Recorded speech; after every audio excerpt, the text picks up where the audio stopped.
soul. I live for you alone. Every breath that I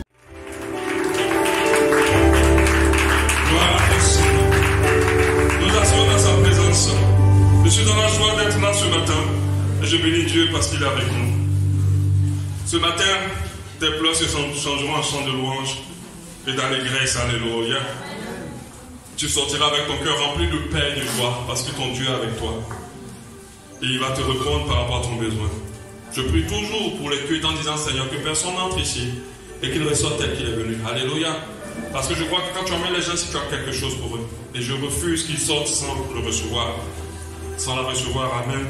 Et Dieu va te permettre de recevoir ce que tu es venu chercher ce matin. Parce que nous rentrons dans la présence de Dieu, non seulement pour communier avec lui, mais pour recevoir de sa part. Alléluia. Parce que notre Dieu est un Dieu généreux, un Dieu bon, un Dieu qui donne, un Dieu qui écoute nos besoins, un Dieu qui nous connaît, qui nous comprend. Alléluia. Et il a besoin que nous nous exprimons clairement devant lui. Et je crois au nom de Jésus que sa paix va surmonter, il va être au-delà de toute situation dans ton cœur. Alléluia. Et qu'il va te consoler profondément. C'est pour cela qu'il a appelé le Saint-Esprit le consolateur. Alléluia. Amen. Nous continuons notre série d'enseignements sur la restauration de l'âme. C'est la priorité sur notre âme. Alléluia. Pour ceux qui n'étaient pas là au début, je nous faisais comprendre que l'une des choses que nous devons mettre en priorité dans toute notre existence, c'est notre âme. C'est notre âme. Notre âme est la priorité. C'est la priorité parce qu'elle subsiste après notre corps. Elle subsiste après tout dans notre vie. Généralement, le monde nous pousse à accorder beaucoup plus de priorité à notre corps. L'argent, les moyens, les maisons, les voitures, les pommades, les parfums. On y investit la nourriture, on investit beaucoup de choses sur ce corps-là, mais qui après une certaine vie disparaîtra. Mais une chose qui ne va jamais disparaître, qui va représenter notre vraie personne devant Dieu, c'est notre âme. Non seulement il est très important déjà de la mettre en priorité à cause de la vie après la mort, parce que c'est celle-là qui se présentera devant Dieu, mais aussi à cause de cette existence-là. Parce que notre Dieu a dit, je souhaite que tu prospères à tout égard, comme l'état de ton âme. Donc c'est-à-dire que notre âme est la condition de toute prospérité dans notre vie. Surtout la prospérité selon Dieu. Alléluia. Parce que les gens peuvent prospérer de plusieurs manières sans Dieu.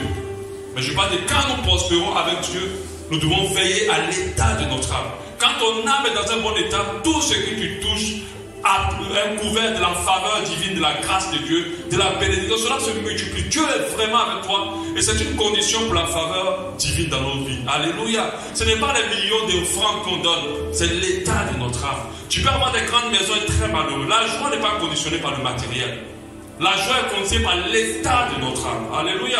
C'est pour ça qu'aujourd'hui nous devons accorder une grande priorité à notre âme. La Bible dit, garde ton cœur plus que toute autre chose. Si tu veux toi-même, tu vas détruire ton âme. Mais si tu veux comme Dieu, tu vas préserver ton âme. Et tu vas amener ton âme dans une dimension qui va te permettre de toucher à la prospérité que Dieu a prévue pour toi. La prospérité, ce n'est pas les milliards. La prospérité est bien au-delà. C'est une joie qui n'est conditionnée par rien. Parce que quand ta joie est conditionnée par des biens, un jour ces biens vont t'être enlevés. Alléluia. Si ta joie est conditionnée par ton mari, un jour ton mari va se retourner contre toi. Si ta joie est conditionnée par ta femme, un jour ta femme va se retourner contre toi. Si c'est tes enfants, un jour tes enfants vont te rejeter. Mais quand ta joie est conditionnée par Dieu, rien ne peut la troubler. Alléluia. C'est pour cela que tu dois comprendre que la priorité sur toi, c'est ton âme. Ton âme a existé avant toi. C'est la partie de toi que Dieu a créée avant ton corps. Quand il a dit je te connaissais avant que tu ne sois né, quand il parlait à cet homme de Dieu là, c'est parce qu'il était déjà existant, il existait déjà dans l'âme. Et elle existera après ta vie sur cette terre. Alléluia. Elle va se présenter devant Dieu par rapport à ce que tu as été sur cette terre.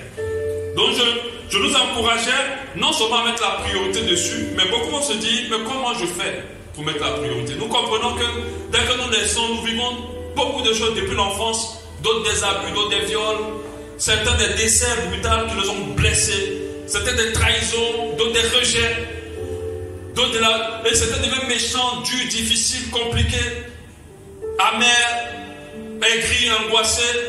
D'autres jusqu'à aujourd'hui ont toujours la peur au ventre, peu importe ce qui se passe, ils s'attendent toujours à un malheur en fait. Parce que leur âme est conditionnée comme ça. Or que la Bible dit ce que tu crains, c'est ce qui va t'atteindre. Normalement, l'âme d'un enfant de Dieu doit toujours être dans l'espérance du bonheur, dans l'espérance de la joie. Mais quand ton âme a été bousculée, voilà, et beaucoup de choses se passent dans la vie de plusieurs personnes. Le diable ne te fait pas vivre des choses difficiles juste parce qu'il veut te faire tomber. Il veut marquer ton âme. Et c'est le but de Dieu. Quand il envoie le Saint-Esprit, il a appelé lui-même son esprit. Le nom qu'il donne à son esprit, c'est le consolateur. Il n'y a pas de consolateur ailleurs, consolation ailleurs, si ce n'est que dans notre âme. Alléluia. Donc Dieu envoie le Saint-Esprit pour travailler ton âme.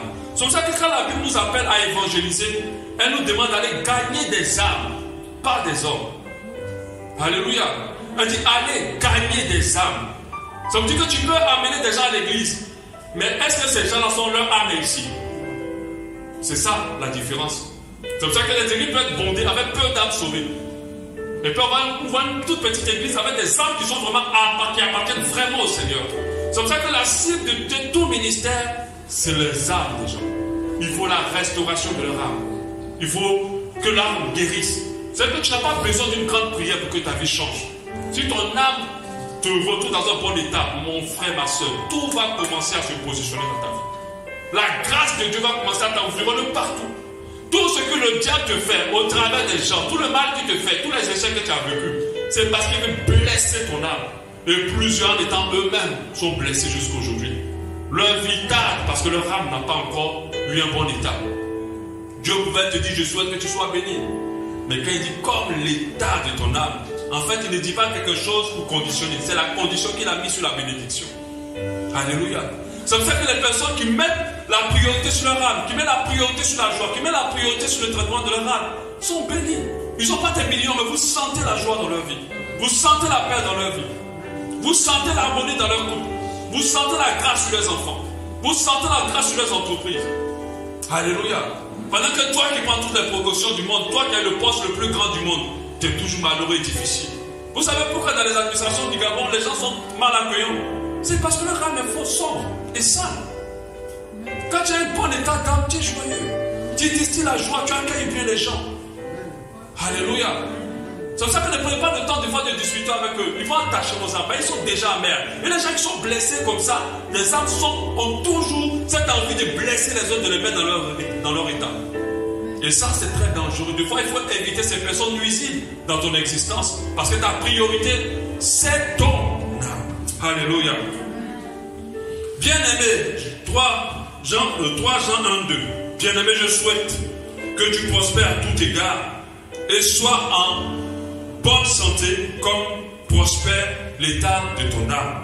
La Bible dit, qu'est-ce que quelqu'un donnera en échange de son âme dans ce monde? Oui, il y a des gens qui le font. Il veut être milliardaire, il dit, prends ma vie. Je vais vivre seulement un peu de temps, mais je vais être très riche. Ces personnes-là ont tout perdu. Parce que le diable ne va pas faire un échange où lui il perd. Alléluia. Le diable ne va pas faire un échange avec toi où lui il perd. En fait, ce qu'il a pris est plus grand, est très grand. Il n'y a pas quelque chose qui a plus de valeur que l'âme. Tu peux donner ta vie pour quelqu'un, mais jamais ton âme. Moi, pour Jésus-Christ, je ne laisserai Jésus-Christ pour rien dans ce monde. Même pour mes enfants que j'aime. Jamais je laisserai Jésus pour quiconque dans ce monde, pour quoi que ce soit dans ce monde. Parce que je sais que l'âme est mon trésor le plus précieux. Alléluia. L'âme conditionne notre existence. Amen. L'âme conditionne notre existence. Si la Bible dit l'homme bon tire les bonnes choses du bon trésor de son cœur, et l'homme mauvais tire les mauvaises choses du mauvais trésor. À chaque fois qu'on te fait du mal, si tu veilles sur ton âme, si tu ne veilles pas sur ton âme, tu vas garder. Et sache que tout ce que tu gardes va te conditionner. À chaque fois que tu fais du bien, si tu veilles sur cela aussi, tu le mets dans ton âme, ça va te faire du bien et ça va aider. Mais nous sommes dans une société où les gens gardent plus le mal que le bien. Ils gardent plus le mal que le bien. Les gens ont de nature à être marqués par les mauvaises choses que par les bonnes choses. Quand ils sont dans des situations difficiles, ils oublient que Dieu les a déjà sauvés plusieurs fois de ces situations. Et que Dieu était avec eux plusieurs fois. Quand ils sont dans les relations avec quelqu'un, il suffit seulement que la personne les blesse une fois, ils oublient tout ce que la personne a pu faire pour eux. On se rappelle plus facilement des mauvaises choses que des bonnes choses. Et ça, c'est la mauvaise manière de gérer son âme. Ça ne va pas te façonner bien, ça ne va pas te permettre de prospérer. Alléluia. Amen. Il faut qu'on apprenne à retenir les bonnes choses. Si ton cœur est rempli de bonnes choses et que tu apprends à vider ton cœur des mauvaises choses, tu vas introduire ton âme positivement et tu vas prospérer. Tu peux mettre plusieurs personnes dans un même endroit. En fonction de comment chacun gère son âme, tu vas voir, un va prospérer, l'autre ne va pas prospérer. Alléluia. Très important. Aujourd'hui, j'aimerais te faire comprendre comment tu dois veiller à protéger ton âme pour qu'il ne soit pas façonné négativement. Je t'assure, si tu laisses ton âme être transformée, tu ne vas pas beaucoup prier pour grand chose. Les choses vont se positionner dans ta vie. Je t'assure. C'est l'âme qui fait que quelqu'un te regarde et puis il a envie de travailler avec toi. Il ne peut pas expliquer pourquoi c'est toi qui l'as choisi, mais c'est l'état de ton âme. C'est l'âme qui fait que quand tu déposes un dossier quelque part, même quand tu n'es pas là, on regarde tous les dossiers, mais pour toi là, ça intéresse les gens. Pas parce que tu es le plus fort, pas parce que tu as le plus grand dossier, mais il y a quelque chose qui environne tout ce que tu fais à l'empreinte de ton état. Si ton état d'âme est sombre, tu mets les ténèbres partout. Tu mets les ténèbres, même quand tu rentres dans une relation amoureuse, tu peux être une très belle femme, avoir beaucoup d'argent, mais tu ne comprends pas. À chaque fois que tu es dans une relation, c'est que des bandits. Des gens, malgré que tu as donné toute la gentillesse, tout le respect, on dit oui, bon, il faut être une femme soumise. Tu as été soumise. Tu as été jeune, même les choses que tu ne faisais même pas, tu as pu faire. Et puis il te quitte, il te trahit. Ton âme va attirer à toi l'état qu'il a. S'il est sombre, il va attirer que l'obscurité vers toi. S'il est pur, alors Dieu va te permettre d'avoir des connexions extraordinaires, des relations extraordinaires. Même pour trouver l'homme de sa vie, des fois on donne beaucoup de techniques, ou la femme de sa vie. Mais je t'assure, c'est l'état de ton âme. Quand ton âme se blanchit et qu'il est dans un bon état, tu vas attirer la bonne personne. Et la bonne personne, ce n'est pas le milliardaire, parce que moi j'entends des femmes dire, elle a eu un bon mari. Tout cela pour dire qu'il a l'argent. Amen. Nous, on a tout réduit à l'argent. Tout ça pour dire qu'il a l'argent. Alors, comme on dit, cet homme de Dieu a un grand ministère. Ça vous dit souvent que son église est grande, il a beaucoup d'argent. Qui vous a dit que c'est ça un grand ministère? Qui vous a dit ça? Amen. Le grand ministère n'est pas lié à la propriété, à l'argent. Le bon mari n'est pas lié à l'argent. Vous savez comment il y a des femmes qui souffrent dans des maisons avec des 1000 voitures dans le parking? Vous savez comment elles souffrent là? Toi tu la vois, tu dis elle a eu un bon mari. C'est comme ça que tu fais une réunion de famille là. Elle a eu un bon mari. Alléluia. Faites attention. Le bon mari, c'est pas ça. Il y a d'autres, on les bastonne seulement là-bas. On les bastonne. Elles sont dans une maison, on dit une chambre, il ne faut pas rentrer dedans. Tu rentres, tu vas mourir, toi aussi. Non, tu es dans ta propre maison, tu es dans la peur. Tu entends des bruits dans la chambre, mais tu ne sais pas ce qui se passe. Amen. Faites attention. Donc, comment protéger son âme? Comment veiller à ce que son âme, non seulement on l'a compris qu'il faut évacuer, je vais parler de ça, mais il faut veiller à la protéger. Et moi, j'y veille énormément. Parce que nous tous, on a été marqués dans nos âmes. Moi, j'ai perdu mes 2 parents. Des gens qui t'ont mis au monde, forcément, ça te marque. Alléluia. Ça te blesse vraiment, tu ne comprends pas en fait. Jusqu'à aujourd'hui, l'homme n'a pas encore pu comprendre pourquoi on perd des gens. Mais c'est dans le plan de Dieu. Nous tous, on partira. Mais ça fait mal en fait. Ça fait très très mal en fait. J'ai eu des échecs aussi. J'ai eu beaucoup de choses. Tout le monde. Il y a une chose que l'argent ne peut pas te protéger de ça, c'est de vivre des douleurs de l'âme. Tu peux avoir tous les millions possibles. Même si tu es en haut là-bas, en haut, on va te trahir là-bas. Si tu es en haut, on va te rejeter en haut. Peu importe. Mais le truc, c'est que je ne peux pas te dire comment tu vas éviter que les gens te blessent ou bien que les choses difficiles t'arrivent. C'est impossible. Mais comment les traiter, là, c'est possible. Pour que cela ne t'impacte pas négativement. Ce que tu dois comprendre, toute expérience difficile, même un viol, est fait pour te lancer loin. Même un viol est fait pour t'amener loin. Je n'ai pas dit d'aller quelque part pour venir me violer. Non, je n'ai pas dit ça. Parce qu'il y a des gens qui comprennent le message en l'envers. Amen. Amen. Même un viol est fait pour t'amener loin. On a vu le cas de Joss Meyer aujourd'hui qui a été violé 200 fois par son propre père. Qu'il apprenait, qu'il l'amenait dans un parking, faisait croire à sa maman qu'il partait se balader avec sa fille et il la violait à chaque fois. Mais aujourd'hui, c'est la femme prédicatrice la plus populaire du monde. La plus célèbre, qui a un ministère, ça je peux dire un ministère d'impact. Parce qu'elle a commencé depuis des années.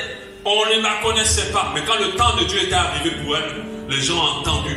Et ces messages sont écoutés dans le monde. On était partenaire avec elle. Elle a une siège avec mon site internet. On était partenaire avec elle. Elle a un siège en Afrique du Sud. Elle nous envoyait des vidéos. Ces messages sont traduits dans tellement de langues. Mais il fallait que son papa la viole. Si son papa ne l'avait pas violée, elle n'aurait jamais été cette femme-là d'aujourd'hui. Alléluia. C'est pour cela que quand tu comprends ça, tout ce qui t'arrive de mal, tu sais que c'est pour t'élever encore plus. Tu sais que c'est pour t'amener encore plus loin. Le diable pense te faire du mal. Oui, il a raison. À condition de comment toi tu vas prendre ce qu'il va te faire. Si tu prends ça dans le sens qu'il va faire du mal, tu vas t'asseoir dessus et ça va te déformer. Mais Dieu permet à chaque fois. Parce que non, Dieu aime. Quel papa peut regarder son enfant souffrir? Quel papa peut regarder son propre enfant pour quelqu'un veut violer l'enfant puis il est là et il dit rien? C'est parce que vous ne vous dites pas que parce que Dieu a quelque chose derrière ça. C'est pas compréhensible pour les hommes. Mais pour Dieu c'est compréhensible. Parce qu'un fer, tu ne peux pas prendre de l'or dans un sol et puis mettre ça sur ton cou. Ça ne va même pas briller, ça ne ressemblera à rien. Ça ne va même pas attirer. Mais le fer qui a été éprouvé par le feu, qui a été tapé des fois, quand il sort, regarde l'éclat, regarde la brillance. Dieu ne peut pas te faire briller sans que tu passes par des épreuves. C'est ce qu'on ne prêche pas aux gens. On a dit souvent tes ennemis seront écrasés, tes ennemis seront détruits. Non, des fois tes ennemis t'écrasent toi. On doit dire ça aux gens aussi. Tes ennemis vont t'écraser, tu dois dire Amen. Amen. Mais on ne dit pas ça aux gens. Mais quand ils vont finir de t'écraser, quand tu vas te lever là, tu vas te lever encore une autre dimension. Ça, c'est la vérité. Des fois tu gagnes, des fois aussi tu ne gagnes pas. Amen. Mais quand tu as perdu, quand tu te lèveras, parce que le plus important dans la vie, ce n'est pas de ne pas avoir des problèmes. C'est qu'à chaque fois que tu tombes, tu te relèves. Mais à chaque fois qu'un enfant de Dieu se relève, il n'est plus dans le même niveau. Il est encore. La marche chrétienne, c'est une marche de constant. Tomber, relever jusqu'à la fin. C'est comme ça. Mais à chaque fois que tu te relèves, tu es dans une autre dimension. Alléluia. Et ça, il faut le comprendre. Donc, comment veiller sur son âme? Comment veiller? Le monde nous a détourné de l'essentiel. On s'est dit, tu dois te battre pour avoir un travail, un bon salaire. Tu dois te marier, avoir des enfants. Tu dois avoir un gros compte en banque. Et c'est ça. Or que non. C'est pas ça la priorité. Ton âme d'abord. Mais il est impossible d'avoir une âme convenable sans Jésus. Mais il y a d'autres qui arrivent un peu. Mais Jésus vient parfaire. L'homme peut faire, mais Dieu vient parfaire les choses. C'est pour ça que vous voyez les gens accorder beaucoup de priorité à des choses simples de la vie, mais qui font du bien à leur âme. Alléluia. Comment veiller? 1. Fais attention aux pensées de notre âme, aux pensées de notre cœur. Fais très attention. Deutéronome 4:9 nous dit seulement prends garde à toi et veille attentivement. Il dit attentivement sur ton âme. Veille attentivement sur ton âme tous les jours de ta vie, de peur que tu n'oublies les choses que tes yeux ont vues et qu'elles ne sortent de ton cœur. Enseigne-les à tes enfants et aux enfants de tes enfants. La parole de Dieu dit à quelqu'un, au peuple, de veiller attentivement sur son âme. Parce que quand tu ne veilles pas dessus, tu oublies les choses essentielles et tu le laisses obscurcir. Faites attention à ce que vous mûrissez dans vos pensées constamment. Surtout ne prenez pas la peine de réfléchir au mal qu'on vous a fait. Surtout ne prenez pas la peine de réfléchir aux choses négatives. Parce qu'à chaque fois que vous réfléchissez à ces choses-là, elles entachent davantage votre âme et ont créé l'amertume en vous.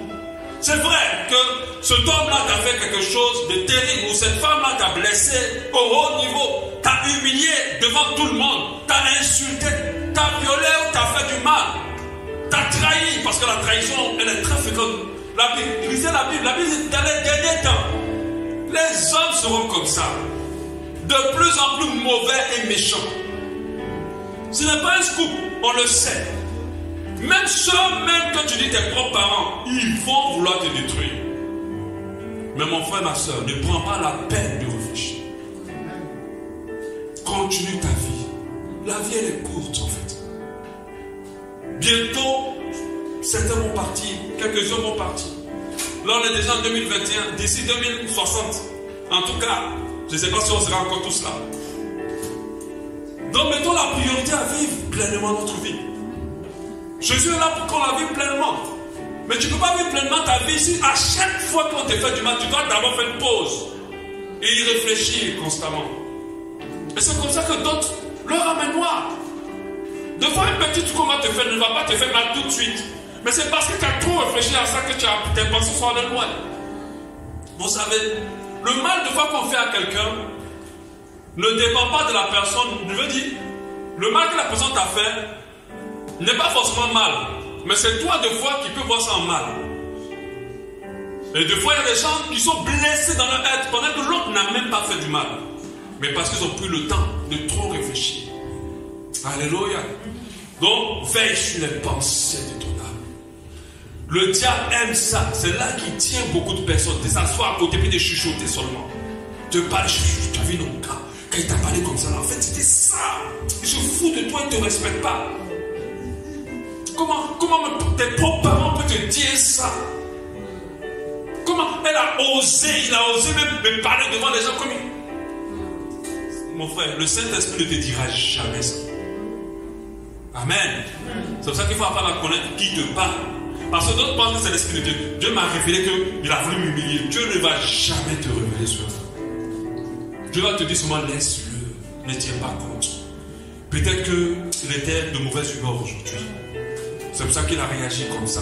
Laisse-la. Tu sais que bon, elle est comme ça, mais en fait c'est quelqu'un de bien.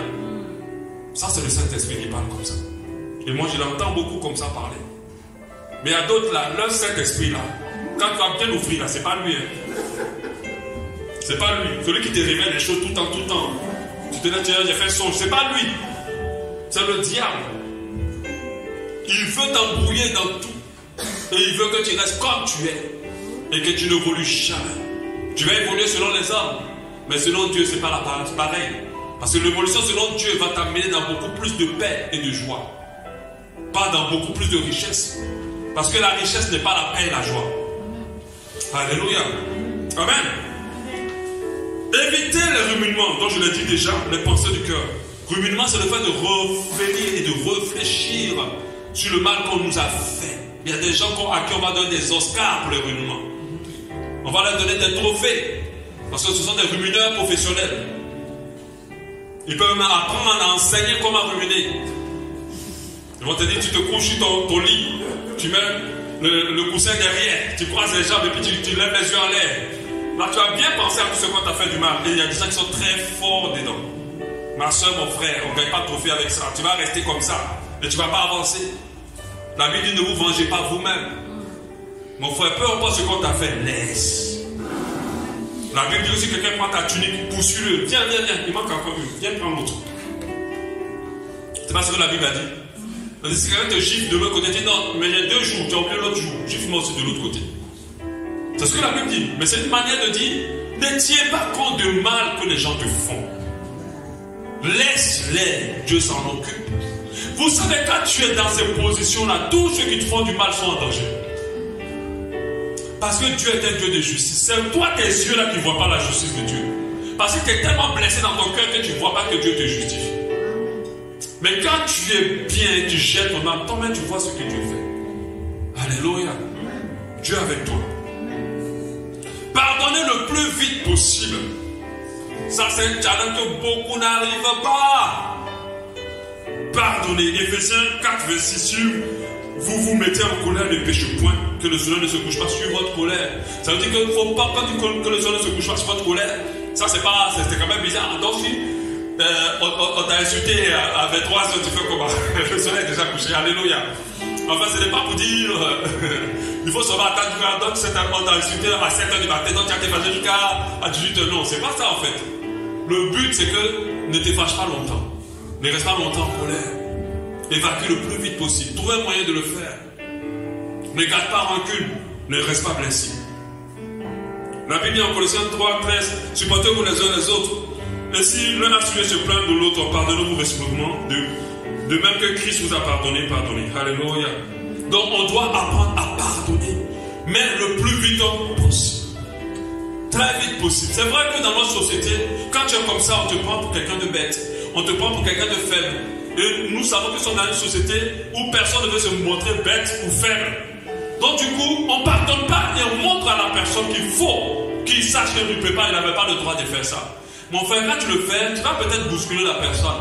Mais je te dis, celui qui se justifie ne peut pas se justifier parfaitement. Mais quand Dieu te justifie parfaitement. Non seulement il va taper l'autre, et puis en plus de ça, il va te lever. Ça, c'est la meilleure justification. Alléluia. Amen. Donc, pardonnons le plus vite possible. Laissons tomber. Abandonnons le mal des gens. Même si c'est des personnes que nous aimons. Parce qu'on a plus mal quand nous aimons des personnes et qu'elles nous blessent. C'est là que c'est très dur pour d'autres. Elles peuvent pardonner à des étrangers, mais pas à des personnes qui sont proches d'elles. Mais c'est des fois difficile. J'en sais que d'autres, jusqu'à aujourd'hui, leur papa ou leur maman, ou leur grand soeur, des familles où deux soeurs ne se battent plus. Et des fois, ils vont s'asseoir dans les églises. Et ils se disent chrétiens. Non. Être chrétien, je n'ai pas dit que tu es un mauvais chrétien, mais je pense que tu dois comprendre qu'être chrétien, c'est de chercher la paix avec tous, tant que cela dépend de vous. Je suis sûr que si tu appelles cette soeur, ou tu appelles ce frère, dis bonjour, j'aimerais te voir, elle sera content parce qu'ils attendent ça aussi. Des fois, le diable met deux personnes qui s'aiment séparées, mais ces personnes s'aiment vraiment. Mais l'orgueil prend des fois le dessus, et le manque de pardon. Aimer malgré tout. La Bible dit, vous avez appris que tu dois aimer ton prochain et tu haïras ton ennemi. Mais moi je vous dis, aimez vos ennemis, bénissez ceux qui vous maudissent, faites du bien à ceux qui vous haïssent, priez pour ceux qui vous maltraitent et vous persécutent. Aimez malgré tout. Vous savez, l'amour n'est pas un sentiment. Ça, quand on le dit à des gens, ils ne comprennent pas. L'amour, ce n'est pas ce que tu ressens. L'amour, c'est une décision. Alléluia. Quand tu décides d'aimer quelqu'un, tu ne l'aimes pas parce qu'il a fait ou il n'a pas fait. Tu l'aimes parce que tu as décidé de l'aimer. L'amour n'est pas un sentiment. C'est parce que les gens l'ont pris comme un sentiment que les relations se font et se défont. Et à chaque fois, c'est comme ça. Et beaucoup ne restent pas dans une stabilité. Même pour un mariage, ce n'est pas un sentiment. Parce qu'à des moments du mariage, il y a les sentiments qui étaient au début, puis ton cœur ne pouvait pas rester tranquille là. Ce n'est plus là. Mais quand tu comprends la décision, tu sens que ce n'est pas parce que l'amour n'est plus là. L'amour est toujours là. Alléluia. Mais il est dans une autre variante plus maîtrisée. Aimer malgré tout. Aimer malgré tout, c'est de ne pas aimer quelqu'un sous la condition. Vous savez pourquoi? Qu'est-ce qui fait la particularité de l'amour de Dieu? C'est parce que son amour est inconditionnel. Ça veut dire l'amour que Dieu manifeste pour nous n'a pas de condition. Il ne nous aime pas parce que, ou parce qu'on a fait, ou parce qu'on le sait. Parce qu'il y a d'autres qui s'investissent dans le service de Dieu pour te dire plus je le sais bien, plus il ne nous aime pas parce qu'on se sanctifie. Alléluia. D'autres, quand ils ont péché, Dieu est fâché contre moi. Dieu ne m'aime plus. Non. Alléluia. Dieu t'aime malgré tout. Peu importe ce que tu as fait. Dieu t'aime. Quelqu'un donnait cette image en prenant un billet de 10 000 francs. Il dit, si tu froisses ça, ou tu froisses, ou tu froisses. Est-ce que ça a perdu sa valeur? Non. C'est comme ça que l'amour de Dieu est. L'amour de Dieu, peu importe ce que tu fais, il t'aime quand même. Et nous qui devons être à son image, qui devons ressembler à notre Dieu, nous devons aimer malgré tout. La Bible dit, quand on vous a appris d'aimer ceux qui vous aiment et puis d'haïr vos ennemis, mais moi je vous dis, bénissez ceux qui vous maudissent, bénissez ceux qui vous persécutent, aimez-les. Mais ça, beaucoup de personnes ne l'entendent pas. Alléluia. Même ceux qui te font du mal, aime-les. Aimez malgré tout, peu importe.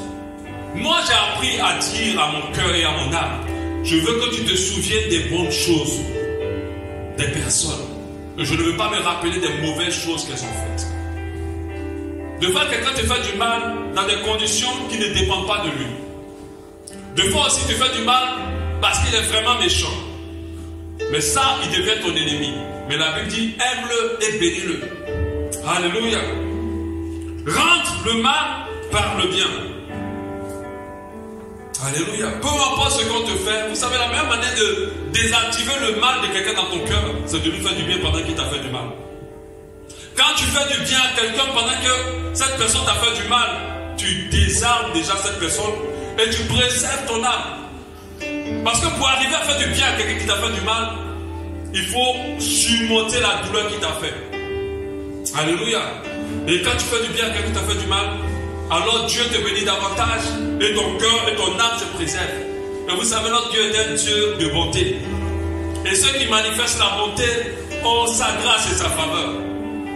Alléluia. Ont sa grâce et sa faveur. Regardez David, le roi l'a rejeté.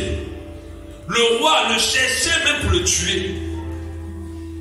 Et il avait la possibilité de tuer le roi. Il n'a pas fait. Celui qui s'est permis de tuer le roi, David l'a tué par colère. Il dit, pourquoi tu as osé toucher à mon ennemi? Il va même défendre son ennemi. Alléluia. Mais ce n'est pas parce qu'il voulait le faire. C'est parce qu'il s'est souvenu que ce monsieur-là l'a fait rentrer dans le palais. Au lieu de se rappeler de toutes les mauvaises choses qu'il a voulu le tuer, qu'il a chassé, tout ça, il a dit non. Si je suis aujourd'hui David, c'est à cause de Saül. Amen. Si je suis aujourd'hui David, c'est à cause de Saül. Il a préféré se rappeler du bien de Saül que se rappeler de toutes les mauvaises choses qu'il a fait après. Et quand tu fonctionnes comme ça, mon frère, ton âme va rester pure. Et ça va se ressentir dans tes relations avec les gens. Évitez le mal. Évitez d'en faire. Évitez surtout d'en faire. Ne vous laissez pas vaincre par cela. Renoncez à chaque fois à la vengeance. Peu importe ce que quelqu'un vous fait, ne retorquez pas, ne réagissez pas. Des fois, les gens se disent, la vengeance, c'est le fait que j'aille plus fort aussi du mal. Mais des fois, le fait de devenir indifférent par rapport à quelqu'un, c'est une forme de vengeance. Je dis, à partir d'aujourd'hui, moi, je ne fais plus rien, je laisse tomber la personne, elle va se débrouiller seule, tu es en train de te venger.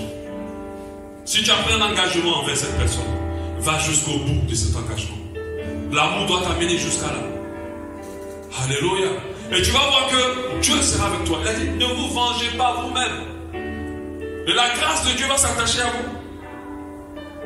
L'autre chose que je fais constamment, je suis positivement les actes négatifs des gens. À chaque fois que quelqu'un te fait du mal, essaie de trouver une raison positive dans l'attitude de la personne. Moi je lui ai dit des fois, non, c'est parce que je pense qu'elle est de mauvaise humeur aujourd'hui, ou bien elle est sous pression aujourd'hui, ou bien elle est ceci, elle est cela. Il y a des gens qui ne laissent même pas une seule seconde à ce que tu leur fasses quoi que ce soit. Tout de suite, ils sont déjà blessés et veulent se venger. Mais des fois, il y a des gens qui réagissent mal à cause de ce qu'ils vivent. À cause de la condition dans laquelle ils sont. C'est pas parce qu'ils ne t'aiment pas, c'est pas parce qu'ils veulent te blesser. Mais des fois, il n'y a aucun domaine où tu vas essayer de voler où on ne te blessera jamais. Même à l'église ici. Là, on me blesse encore plus. Alléluia. C'est pas parce que je suis pasteur. Même pasteur, quelqu'un peut te parler de mal. Mais si tu n'as pas un cœur qui sait justifier les gens, tu vas souvent chasser tout le monde. Et tu vas avoir que des hypocrites autour de toi. Parce que quand tu vas commencer à avoir un mauvais caractère, en étant trop dur, les gens vont te montrer comme ils t'aiment, mais ils ne t'aiment pas en réalité. Ils ne t'aiment pas en réalité. Ils sont autour de toi, mais ils ne t'aiment pas. Tu dois apprendre à comprendre. Nous tous, on a des moments où on est bien et on a des moments où on n'est pas bien. Tu dois l'accorder aussi aux autres aussi. C'est ça qui fait tenir un mariage. Dans les mariages, on n'est pas tout le temps heureux. Des fois, on n'est pas bien heureux. Et on doit comprendre que non, là, la personne passe par une phase un peu compliquée, il faut la gérer. On doit gérer. Mais je n'ai pas dit, les gens qu'on gère toujours, qui ne changent jamais de truc. Je ne parle pas d'eux. Amen. Parce qu'il y a des gens qui ont un mauvais caractère. Que Dieu vous délivre de cela au nom de Jésus. Amen. Mais par contre, il y a d'autres qui sont bien, mais à un moment, tu dois comprendre cela. Alléluia. Moi, ça m'a beaucoup aidé. Des fois, je réfléchis, pourquoi il agit comme ça? Après, je vais en arrêt, mais la personne, elle était bien. Elle est bien. S'il agit comme ça, c'est tellement parce qu'il a quelque chose qui vit actuellement. Alléluia. Il y a des personnes aujourd'hui, ils sont à un moment de leur vie, ils ont l'impression que leur vie ne mène nulle part. Ils sont perdus, elles sont perdues. Donc quand c'est comme ça, des fois, ils deviennent mauvais de caractère. Prie pour elles. Et puis sois doux avec ces personnes-là. Ne les bannis pas aussitôt. Amen. Amen. Veillez sur ta bouche aussi et sur ta langue. Proverbe 21, 23. Celui qui veille sur sa bouche et sur sa langue préserve son âme de l'angoisse. Veillez à ce qu'on dit. Veillons dans quoi nous mettons nos bouches à chaque fois. Les conversations qu'on a. Amen. Il y a des gens, ils parlent tout de suite. Quand ils sont blessés, ils parlent. Mais toutes les mauvaises paroles que tu sors pour blesser quelqu'un, sache que ces paroles-là te blessent toi d'abord. Elles te font du mal à toi. Parce qu'aucune mauvaise parole ne peut te faire du bien. Amen. Tu penses que tu es en train de faire du mal à l'autre, mais tu te fais aussi du mal. Tu fais du mal à ton âme aussi. Donc veillons à ce que nous disons. Veillons sur nos soifs et nos désirs. Parce qu'il y a des gens qui sont mal aujourd'hui, parce qu'ils aspirent à tellement de choses et qu'ils ne les ont pas, que leur âme est dans l'angoisse aujourd'hui. J'aimerais être une femme, ce n'est pas un homme qui va apporter la joie dans ton cœur. Si tu n'es pas marié, sois joyeuse maintenant. Parce que tellement tu peux dire que quand tu vas te marier avec un homme qui sera au paradis en même temps, ça je vais te dire c'est un mensonge du diable déjà. Qu'aujourd'hui là tu es malheureuse. Quand une relation capote, tu pleures tous les larmes de ton corps. Je dis ici là, pleurons pour les vraies choses. Amen. Amen. Alléluia. Je t'ai interdit de pleurer pour un homme qui t'a laissé. Je t'ai interdit de pleurer pour une femme qui t'a plaqué. Alléluia. Amen. Pleurons pour les vraies choses. On a perdu un être cher, Jésus même a pleuré. On peut pleurer. Tu es dans la présence de Dieu, un mot, tu pleures. On peut pleurer. À part ces deux choses-là, on ne pleure plus pour rien. Même pour les problèmes. Parce que notre Dieu est au contrôle de nos situations, de nos problèmes. Alléluia. Donc très important pour nous de ne pas conditionner notre joie à ce que nous désirons. Si nous ne l'avons pas aujourd'hui, réjouissons-nous avec ce que nous avons. Il y a des femmes qui sont angoissées parce qu'elles aspirent tellement à des choses et que les choses ne se passent pas maintenant. Et qu'il n'y a pas la paix dans leur cœur maintenant. Alléluia. Tu veux te marier. Tu vas te marier si Dieu le veut. Le mariage n'emmène pas au ciel. Et ce qu'on dit pas aux gens, que je dis aux gens, d'autres ne vont pas se marier. Alléluia. Je sais que tu dis parce au nom de Jésus, ça c'est pas une parole pour moi. Alléluia. Amen. Ça peut être pour toi. Mais cela ne va pas t'empêcher d'être heureuse ou heureux. Amen. Tout le monde ne va pas construire sa maison. Amen. Parce que toi, j'ai 40 ans depuis là, je n'ai pas mis un brique. C'est pas grave. Tu as une villa au ciel. Alléluia. Au ciel seulement, nous tous, on aura la maison là-bas. En tout cas, celui qui arrive. Si on arrive, on aura la maison, ouais. Alléluia. Là, tu pourras dire comme les gamins, tu dis, bon, oui, j'ai construit ma maison. Toi aussi, tu as dit que j'ai ma maison au ciel. Alléluia. C'est là ma patrie. Amen. La nouvelle Jérusalem, c'est là ma patrie.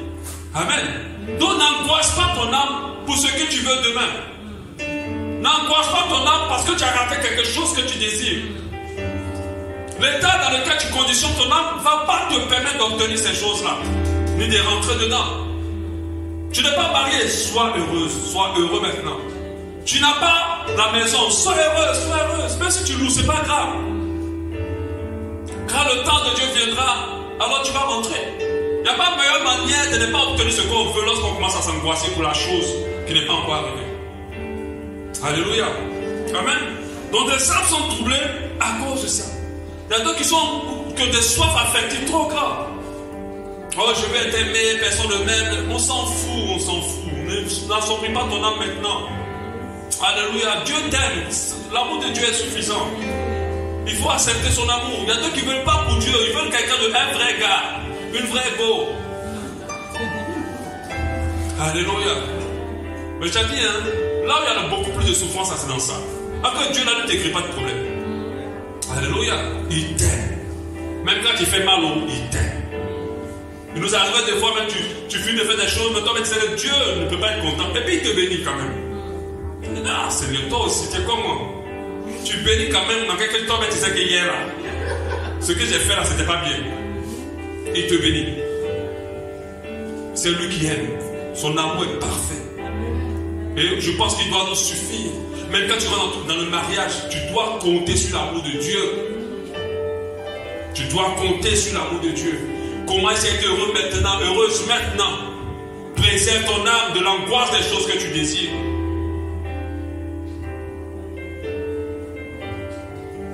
Et nous allons prier aussi pour que Dieu puisse toucher notre âme.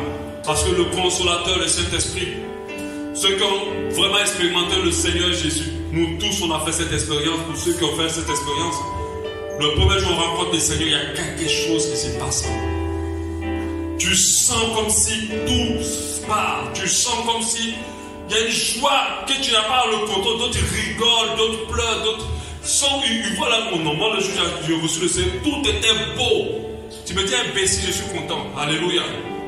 Tout était beau. Je n'avais pas le temps d'avoir du. Tout était beau. La joie. Toutes les angoisses disparaissent. Mais c'est l'action du Saint-Esprit. Tu sens que tu es vraiment troublé au plus profond. Parce qu'il y a d'autres qui sont dans le trouble de l'âme depuis des années.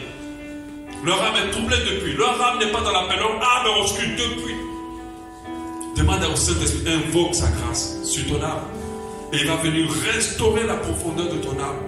Et tu vas te sentir bien. Une âme dans un bon état donne de l'éclat à ta vie. Donne de l'éclat à ton physique. Donne de l'éclat à tes projets. Donne de l'éclat à tout ce que tu fais. Faut que malgré, on aura du monde comme ça, et toi parmi ce monde-là, tu vas toujours briller. On va toujours aller te chercher au milieu d'eux. Mais à condition que ton âme soit pure. Alléluia. Amen. On va voir la prochaine fois comment expérimenter la restauration de son âme. J'espère terminer l'année avec ça. Et puis en début d'année, on va rentrer dans d'autres enseignements. Alléluia. Après l'âme, je vais certainement continuer sur le cœur. Alléluia. Je veux qu'on prie ensemble. Alléluia. Dans tout ce que tu as entendu, il y a quelque chose qui est pour toi.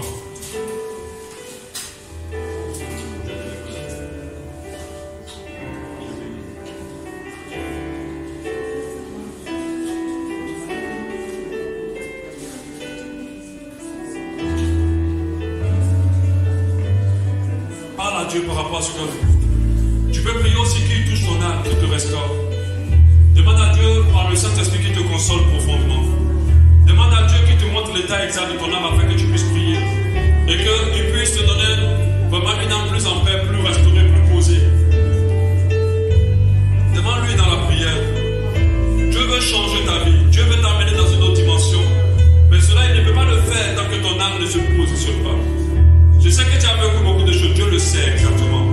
Mais ce matin, il veut restaurer ton âme profondément. Fais de toi une personne complètement renouvelée. Le renouvellement de l'esprit s'opère dans ton âme. Il s'opère dans notre âme.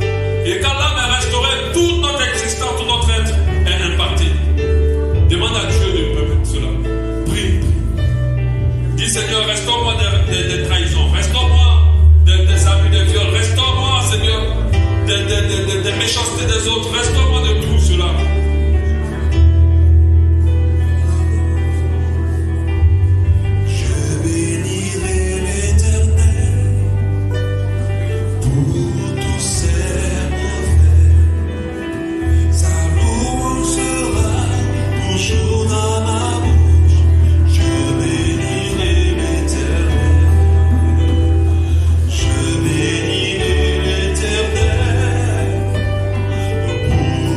Say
soient restaurées ce matin. Et que toutes les boules dans nos cœurs, dans nos âmes sortent maintenant au nom de Jésus. Tu nous restaures complètement, tu nous renouvelles complètement, tu nous renouvelles complètement, tu nous changes totalement. Et que nous tous nous soyons restaurés. Que les âmes de chaque personne ici soient pures, soient blanchies, soient restaurées, soient renouvelées, soient transformées au nom de Jésus. Et Père, afin que nous soyons des bonnes personnes, à ton image, et que nous soyons restaurés complètement, dans le nom de Jésus. Merci Seigneur, quand tu restaures une âme blessée depuis des années, quand tu renouvelles une âme blessée depuis des années, quand tu éclaircis une âme assombrie depuis des années ce matin, au nom de Jésus-Christ de Nazareth, ta grâce restaure, et que tout ce qui est dans le cœur, qu'il sorte maintenant au nom de Jésus. Remonte à la gorge et ressort maintenant au nom de Jésus, afin que toute âme en ce lieu soit profondément restaurée, complètement renouvelée par ta grâce, au nom de Jésus. De la même manière que tu renouvelles les cellules, j'espère que tu renouvelles nos âmes complètement dans le nom de Jésus. Merci Seigneur. Amen. On va prendre rapidement la Sainte Seine et on va faire les offrandes et les annonces seront finies. Donc prends la Sainte Seine. À la croix, je me prosterne, où ton sang coule pour moi. Aucun amour n'est plus grand. Tu as gagné sur la croix, ta gloire remplit les lieux. Rien ne peut nous séparer. Ceux qui veulent commencer le parc, évidemment, ce matin, à la croix. Tu veux commencer le parc ce matin, tu peux te tenir.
my soul. I live for you alone.